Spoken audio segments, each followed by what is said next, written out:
Well, why am I here?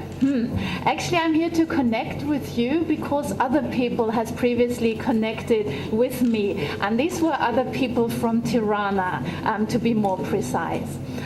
During a cold weekend in January 2013, 2 dance teachers from Tirana came to Germany and taught Albanian folk dances to German people. Right now, I've been dancing international folk dances, especially from the southeast of Europe, for some years. That's really my passion, I have to admit, if I'm not teaching, not sitting at my computer, but I'd never before danced Albanian dances. But actually, I'm talking to you about this because those dances teach you a lot about culture and actually about issues of connection. Some of the dances from Albania certainly connect many cultures. For example, the Valle Pogoniste is also danced in Greece as Pogonisios. Valja I Katushkis is danced in several ways in many countries such as Macedonia or Bulgaria and is also known as Pajdushko. But there are also other dances such as Valja Eslovia or Valle Etropoyes, excuse my pronunciation. They are regionally specific and they express the characteristics, maybe even something of the identity of a region. And most dances cannot be confined to any shifting borders anyway, so of course we also dance dances from Kosovo. Now, dance connects people in an intermediate way. I mean, dancing in circle is all about connection because you hold each other by the hand, right? And you have to find the same steps. This is very helpful if you can. And I think folklore connects us because folklore tells universal stories. And the music and the dance and the whole of folklore touches everyone on this earth just because we are all humans, right? And even though dance steps and songs are specific expressions of a culture and an area, at the same time they function as universal connectors of human desires, of longings, of emotions. And with this conference we're also establishing connections. I'm very grateful to be here, to be part of this conference, and I'm really grateful to everyone who worked on this and have put their passion into it. Thank you very much. Thank you especially to Ilda, who's been so helpful. And we're talking about connection in literature now, and I can echo the rector's words. Our world today seems to be in a state of war. There's division, there's separation, and all this becomes visible in racism, in religiously motivated attacks, in civil wars, and in the persecution of other ethnicities, or just people with different religious beliefs. But at the same time, connections and linking have been very important in many academic discourses. So there have been a lot of theories of connection and linking in the last decades. But I will show that interconnection in a global age is in fact created by one thing, and this is storytelling. This is literature. And for this purpose, I'll analyze 3 novels with a multi-plot structure. And I've just given you handouts. Might be easier to read the quotations. And these are Jonathan Safran Foer's Everything's Illuminated. Maybe someone knows the novel. One novel that probably no one has ever read, so it's secretive. It's Catherine Valent's Palimpsest. This is a fantastic novel. And we've got Cloud Atlas by David Mitchell that some of you might know too. Now, the concept of universal interconnection I'm talking about goes back to the ancient Hermetic worldview. And in the introduction, you've just heard that I've been working a lot on the occult, on the esoteric, on the spiritual. And in Access to Western Esotericism, Febvre states that, and if you're interested, you can find that on the handout. Symbolic and real correspondences are said to exist among all parts of the universe, both seen and unseen, as above so below. We find again here the ancient idea of microcosm and macrocosm, or if preferred, the principle of universal interdependence. And this worldview is not antiquated. I mean, it's very old, but it's still very relevant because it has, and this is another quotation, recently been contributing to the development of a postmodern worldview of environmental and psychic relatedness, a re-enchanted cosmology of meaningful correspondences that would offer itself as a response to what is sometimes called the crisis of modernity.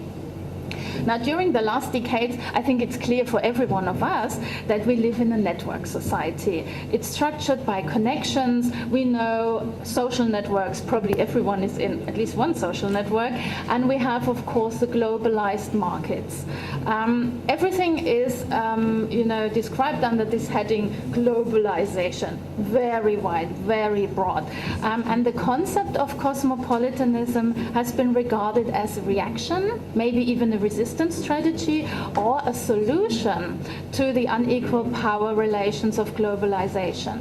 So on the one hand, we are confronted with a kind of leveling impetus of globalization, which often triggers, and I'm quoting Moraru, a resurgence of violent factionalism, clashist views, and crude antinomies such as we, they, the West, the rest, or McWorld jihad. But on the other hand, we also encounter what Moraru calls cosmodernism, which emphasizes our common humanity and presents a countermodel to egotism or the fear of the other or any foregrounding of difference.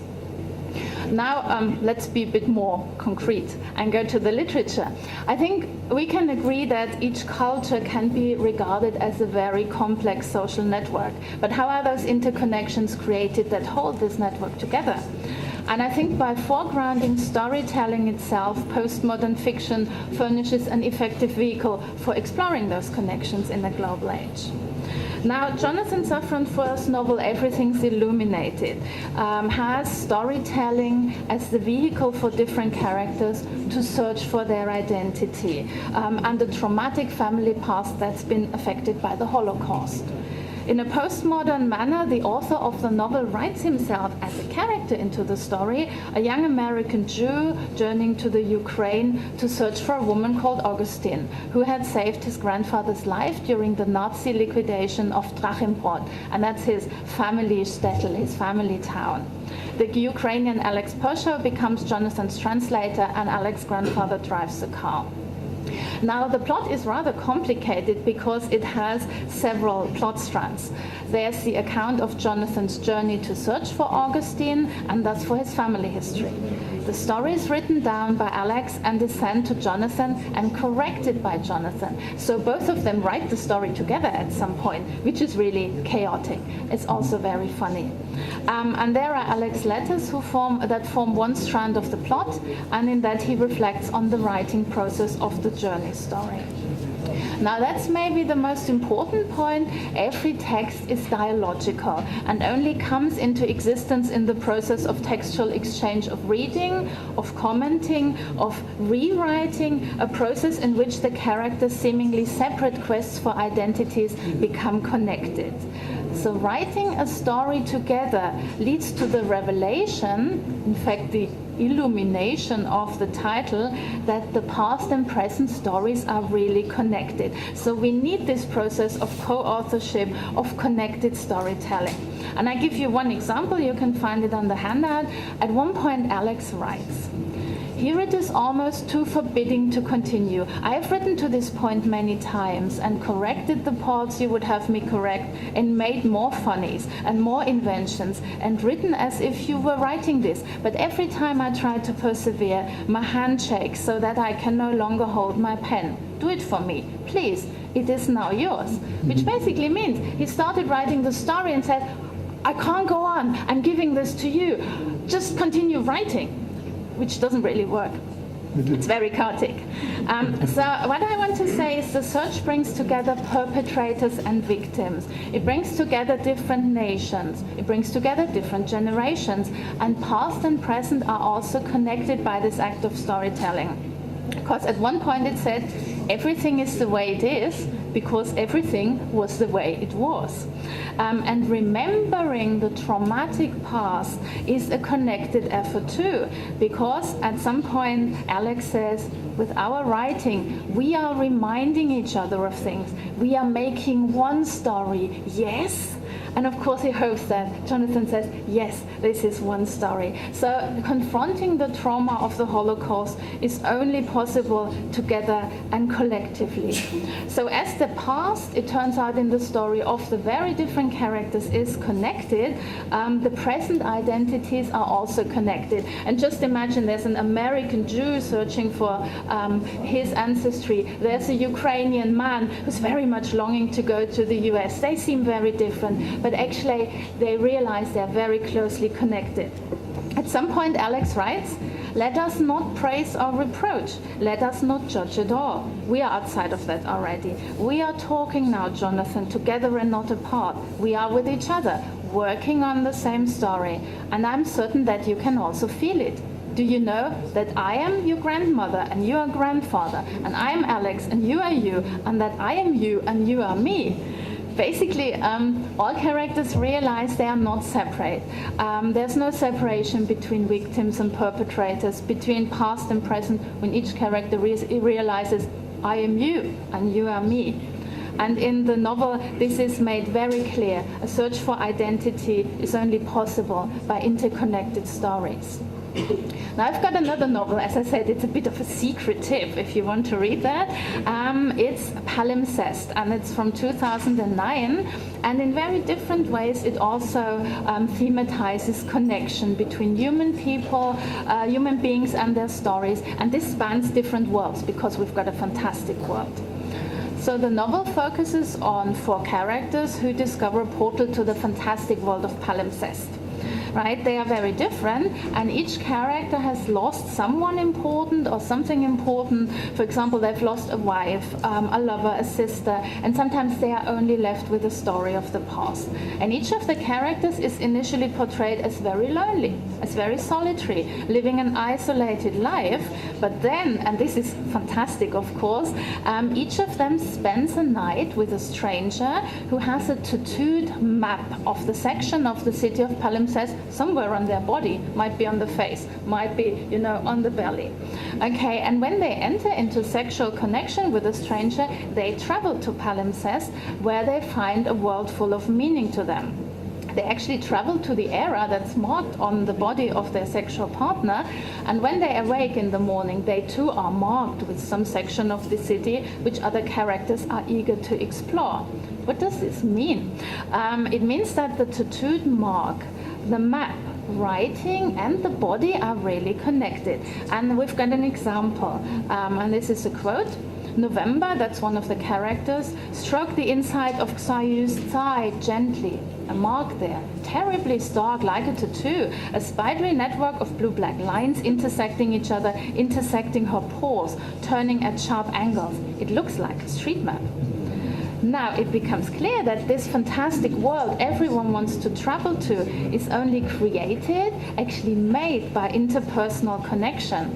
And we've got another quote where sex and traveling to a foreign country are explicitly linked. And it sounds like this. To touch a person, to sleep with a person, is to become a pioneer, she whispered then. A frontiersman at the edge of their private world, the strange, incomprehensible world of their interior, filled with customs you could never imitate. A language which sounds like your own, but is really totally foreign, knowable only to them. I've been so many times to countries like that. So actually, if you sleep with a person who's got that map on the body, you can travel there too, and you can expand the map. And this means that the people all become connected and their stories mix, their stories mingle. So we've got a lot of metafictional reflections in the novel, reflections on writing, and this is of course one thing is the palimpsest itself, and you probably know what a palimpsest is. It is parchment that has been written on twice or more time, and each time the original writing has been erased in order to make place for another layer, but it's erased imperfectly, so you can still see traces and parts of the writing. So the underlying story is still always present in a way. And Dylan, for example, states that the palimpsest is an involuted phenomenon where otherwise unrelated texts are involved and entangled, intricately interwoven, interrupting and inhabiting each other. And in the novel Palimpsest, otherwise unrelated characters are suddenly brought in relation to each other because their stories become entangled and intricately interwoven. If you're interested, you'll find another quote on the handout where it happens that 4 different people, 4 strangers, come to palimpsest at the same time, and they are bound together. So each of them feels and sees what all the others feel and see. So it's really a poetics of interconnection. So palimpsest, and this makes the story very interesting, although it is very weird, is a city made up from stories that can only be created by interconnection to others. So palimpsest is a network based on a community which is created by all the individuals together who meet, who connect, and who travel. I'm turning to my last novel now, where there are other instances of connection. And this is a novel some of you might know, and it has also been made into a very successful film. And we've got David Mitchell's Cloud Atlas. This is a novel my students love. They really love that if I'm teaching that in class, because it's very hard to get into. But once you're there, you don't want to stop, because it is set in different time periods in various places, and we've got 6 stories, kind of nested stories, that at the first glance don't seem to belong together. They are really separate. They are written in different genres. And then we've got links, we've got connections, where it becomes clear to the reader, oh, everyone's connected. Every story is connected. Every place is connected. All the times are connected. So we've got a very first story that is a diary written in the 19th century by a Californian notary on his way back from the Chatham Islands. Now we get this story, this journal, and it plays a role in the second story, which is a story written in letters set in Belgium in the 1930s. And this guy in this story finds the journal from before. A third section is a detective story, and in the detective story the letters are found from before. Then we've got a fourth part that's approximately set in the now time in Great Britain, and in this story the detective story is again read and made into a film. So you see we've got all the connections. And the fifth story is a future story. It's a science fiction story set in a dystopia, and in this story the story before is watched as a movie. And then we've got a central position story, and there's again a link. Now, apart from these explicit connections, the interconnections in the novel between all the characters are created by subtle signs. First, there is the sense of déjà vu, the feeling of knowing, as well as the symbol of a birthmark that's in the shape of a comet that connects all characters. So all characters have the same strange birthmark. So when one of the characters, the character in the detective story, reads the letters from the story before, she reflects on the unfathomable feeling of connection she experiences. The dizzying vividness of the images of place and people that the letters have unlocked. Images so vivid, she can only call them memories. Robert Frobisher mentions a comet-shaped birthmark between his shoulder blade and collarbone. I just don't believe in this crap. I just don't believe it. I don't. So this character, as many other characters, says, this must be a coincidence. We can't be connected over time, over place. Our stories can't be. But then she feels this déjà vu. She says, I know his story. Where's that connection coming from? And there's also the symbol of the clouds. I mean, it's called Cloud Atlas. And the clouds are, I would say, a symbol for soul. So it's much about rebirth, that a soul is rebirthed in every story. There's a transmigration of souls. And one character in the last story reflects on that. And he said, I watched clouds wobbly from the floor of that kayak. Souls cross ages like clouds cross skies. And though a cloud's shape, nor hue nor size don't stay the same, it's still a cloud and so's a soul. Who can say where the clouds blowed from or who'll the souls be tomorrow? So actually the idea that your soul can appear in different places, in different shapes, this is very important to the novel. And of course, it's also the belief system in the novel that's important, that says, actually, we are connected. We just have to see that. Because it's very clear that the interconnection of human beings is important. One of the characters says, "Only as you gasp your dying breath shall you understand your life amounted to no more than one drop in a limitless ocean. Yet what is an ocean but a multitude of drops?" So basically, yes, everyone's one drop, but we all belong together. We all make up the whole. And it's also important that on the one hand, in the novel, it's clearly stated the history of humanity is characterized by the exploitation of other human beings, by conquest, by enslavement, by genocide, colonialization, and oppression. That's true. But on the other hand, the interconnections also counterbalance these tendencies because human beings love and support each other. They fight for freedom and equality too, as all the 6 stories show. Now, Cloud Atlas pursues the idea while every story appears new, it is nevertheless dependent on, connected to other stories that came before and stories that will come after. And again, we've got the notion of the palimpsest, right? You scrape away the old story, but it looks through. And it is shown that despite wars and violence and the struggle for power throughout history, human beings are connected across time and space just by their stories.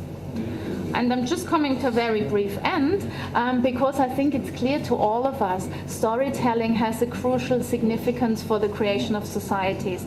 It is a cultural force and we human beings need it. Why? We have to make sense of our lives and we have to make sense of the world. And Roland Barthes writes that, I quote from him, "Narrative is present in every age, in every place, in every society. It begins with the very history of mankind, and there nowhere is nor has been people without narrative.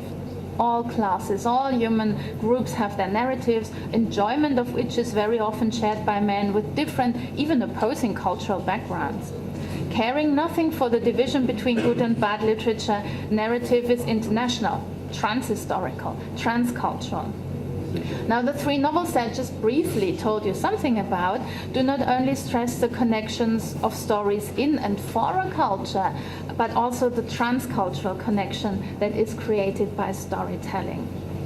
One critic, he's called Schöne, argues, "In the 21st century, the task is to venture beyond our nationally demarcated horizons into world at large and understand the domestic and global as weaving one mutually pervasive pattern of contemporary human circumstance and experience, containing both dark and light."